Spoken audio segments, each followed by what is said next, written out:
Hello दोस्तों, कैसे हैं आप सब। एक बार फिर आप सबका स्वागत है आपके अपने channel Indira TV the story box में। आज हम प्यार नहीं बिकता कहानी का भाग 8 आप सबके सामने प्रस्तुत करने जा रहे हैं। मेरा नाम शेखर है और मैं इस खूबसूरत कहानी को लिखा है। आप देख रहे हैं Indira TV the story box.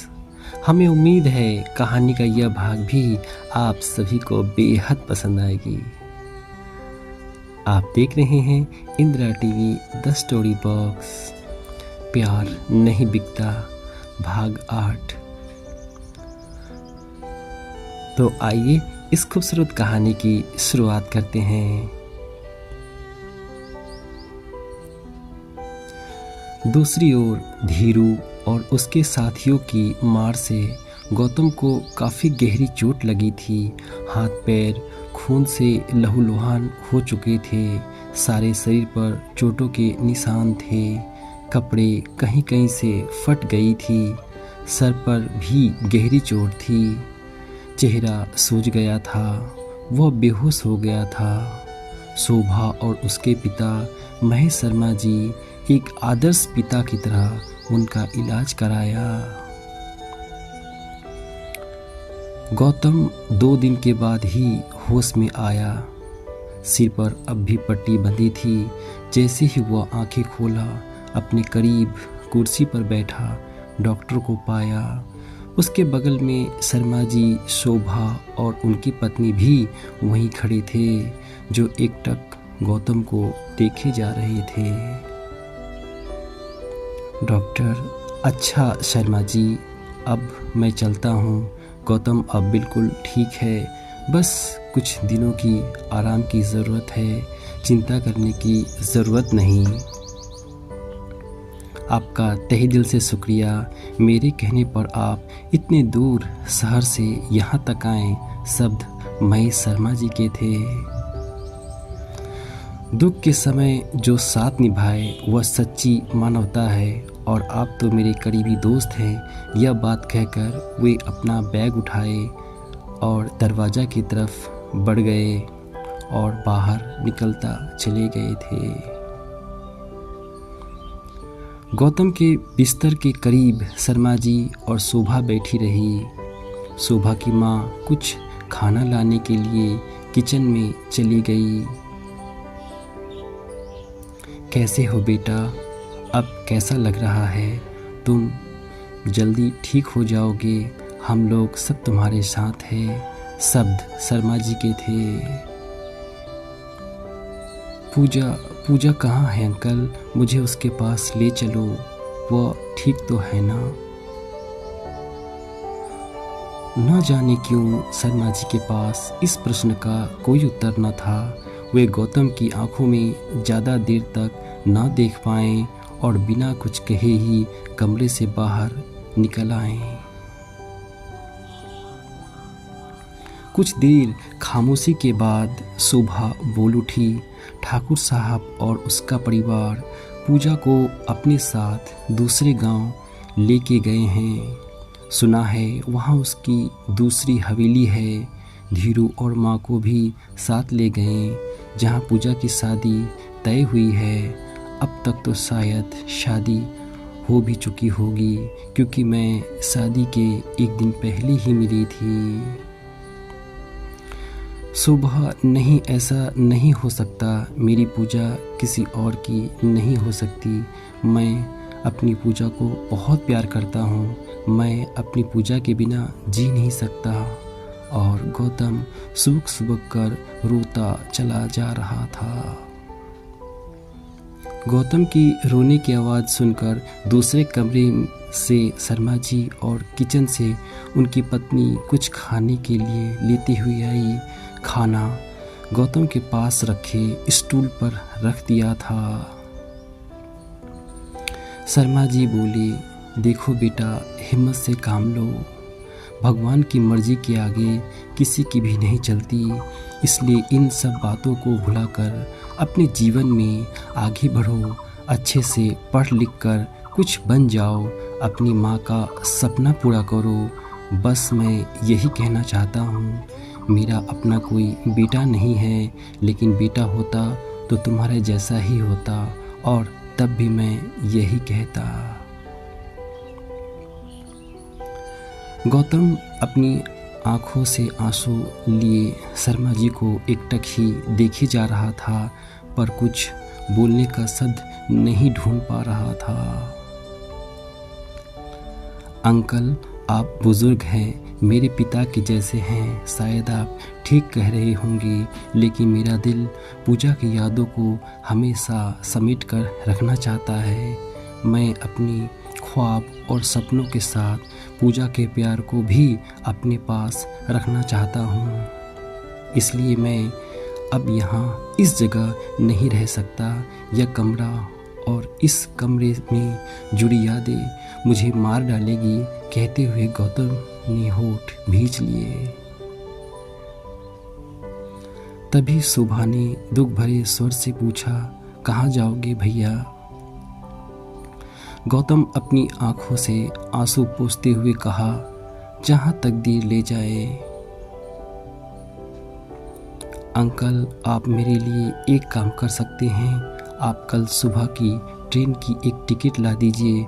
मैं कल ही ट्रेन से शहर चला जाऊंगा। शहर से 50 किलोमीटर दूर ही मेरा गांव है, वहाँ मेरा घर है।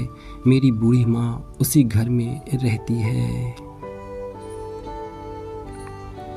तभी शोभा बोल उठी, लेकिन भैया, जाने से पहले आप अपनी पूजा से एक बार मिल लेते तो अच्छा होता ना। मुझसे पूछ रही हो क्या उस रात की कही बात तुम भूल गई शोभा? चीखते हुए पूजा ने तो कहा था, आप अगर यहाँ से नहीं जाएंगे गौतम बाबू, तो मैं यही समझूंगी कि आपको मुझसे नहीं मेरे जिस्म से प्यार था। तब तुम ही बताओ शोभा, मैं उससे कैसे मिलूं, कैसे देखूं? कहते कहते गौतम की आंखें नम हो गई थी। शोभा गौतम की बातों का कोई जवाब न दे पाई, और न जाने क्यों उसके चेहरे को देखते हुए वह खामोश सी हो गई थी। कुछ देर तक कमरे में खामोशी छा गई। शर्मा जी गौतम के पास आए और उसके कंधे पर हाथ रखकर बोले, बेटा, तुम बिल्कुल चिंता मत करो। भगवान पवित्र प्रेम का सारथी होता है। प्यार में बहुत ताकत होती है। वह उस नदी की धारा की तरह होती है जिसके तेज बहाव में बड़े से बड़े चट्टान बह जाते हैं या टूट जाते हैं और तिनके तिनके होकर नदी के किनारे बिखर जाते हैं। बेटा, खाना स्टूल पर रखी है, खा लेना। बहुत रात हो गई है, अब सो जाओ। चलो शोभा, भैया को सुनी दो। यह बात कहकर शर्मा जी शोभा को साथ लेकर कमरे से निकलकर अपने कमरे में चले गए थे। गौतम का चेहरा रुआसा हो गया था। उसके पास स्टूल पर रखी खाने को ही एकटक देखे जा रहा था। उसे याद आने लगा कि किस तरह पूजा ने उसे पहली बार खाना बनाकर लाई थी और उसे अपने हाथों से खिलाया था। एक बार फिर यादों के झरोखे बारिश बनकर उसके दिल को भिगाती चली जा रही थी और रात यादों को समेटे जा रही थी। सुबह का समय था। सूरज में लालिमा अब भी विद्यमान थी। गांव से कुछ ही दूरी पर रेलवे स्टेशन था। दूरी करीब 5 किलोमीटर ही रही होगी। सुबह का समय था, इसलिए स्टेशन पर लोग बहुत कम नजर आ रहे थे। शर्मा जी, उनकी पत्नी और बेटी शोभा सभी स्टेशन पर गौतम के साथ खड़े थे। शायद ट्रेन का आने का इंतज़ार कर रहे थे।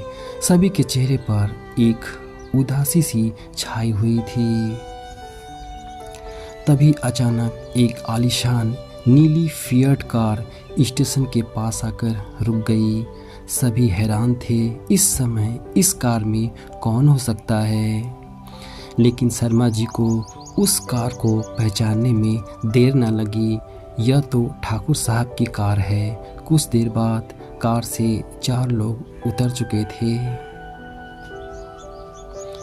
गौतम भी 4 लोगों को देखकर दंग रह गया था, क्योंकि उन 4 लोगों से गौतम का भी कुछ दिल का रिश्ता था। उन 4 लोगों में पूजा, धीरू, उसकी माँ और सेठ जी थे। साथ में एक ड्राइवर था। आप देख रहे हैं Indira TV the story box. सेठ जी अपने खानदानी पोशाक में थे। धीरू भी पूरी तरह बदल गया था। आज धीरू कोट पैंट पहनकर एक शरीफ और प्रतिष्ठित आदमी बन गया था, और उसकी माँ भी काफ़ी कीमती साड़ी पहनी हुई थी, और पूजा लाल जोड़ी में दुल्हन बनी हुई थी।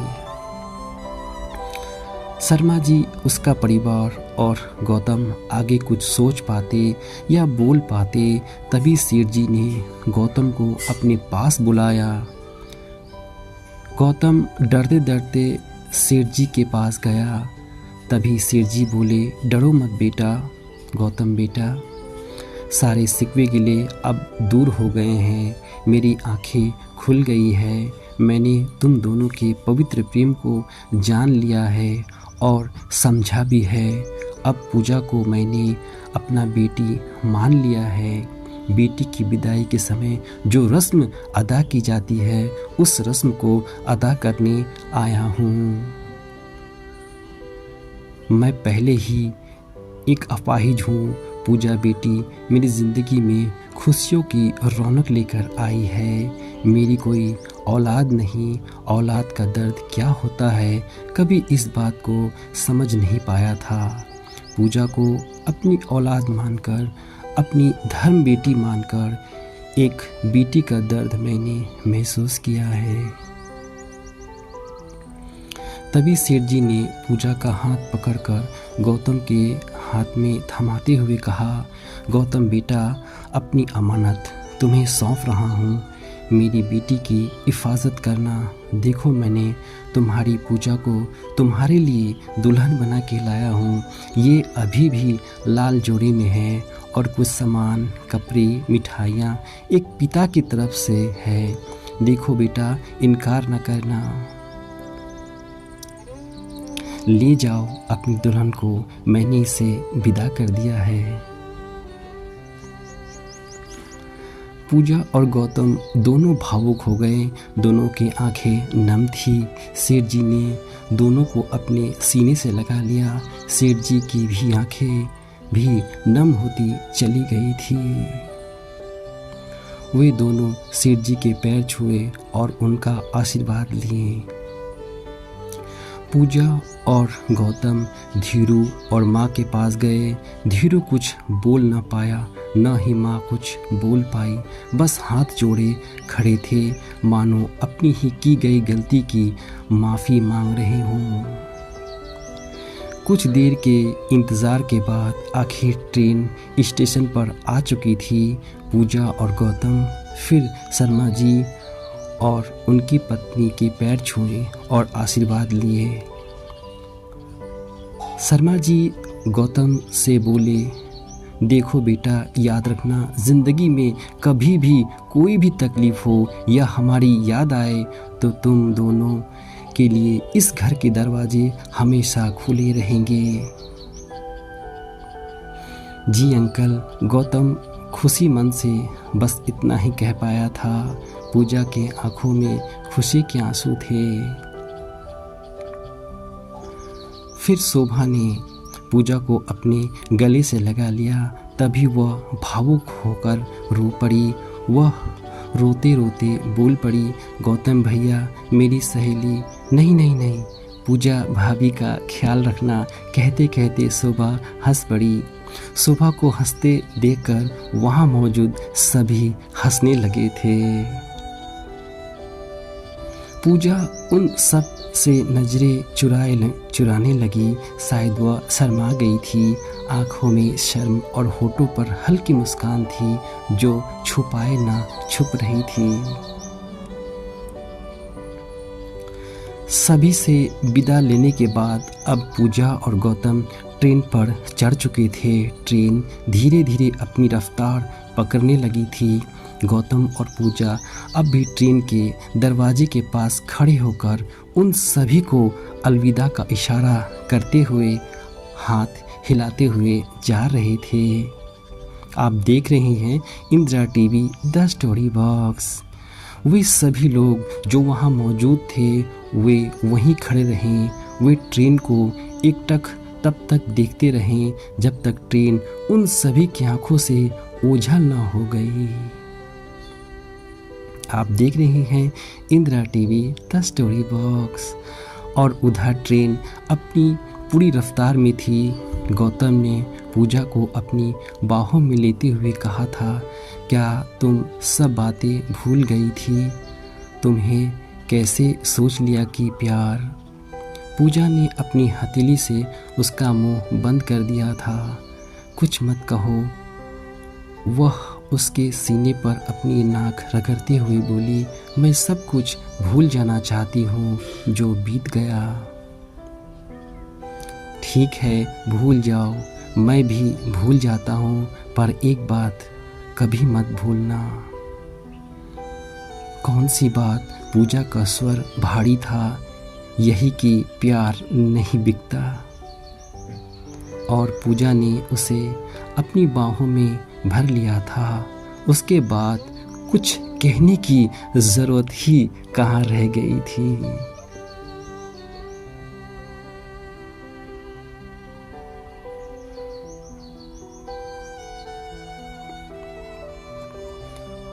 सच है दोस्तों, प्यार नहीं बिकता। प्यार को पैसे से नहीं खरीदा जा सकता, क्योंकि प्यार तो एक एहसास है। उसे कोई कैसे खरीद सकता है? कोई कितना भी पैसे वाला क्यों ना हो, अपना बीता हुआ वक्त नहीं खरीद सकता। और मोहब्बत भी एक वक्त की तरह है जिसे कोई भी खरीद नहीं सकता।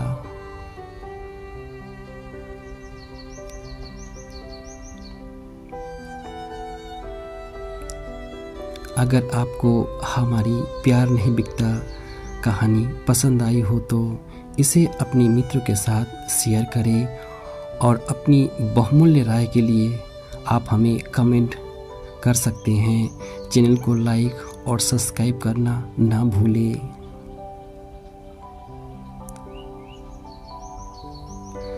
यह खूबसूरत कहानी यहीं समाप्त होती है। फिर मिलता हूँ एक और नई कहानी के साथ। तब तक अपने दोस्त और कहानी के हमसफ़र शेखर को इजाज़त दीजिए।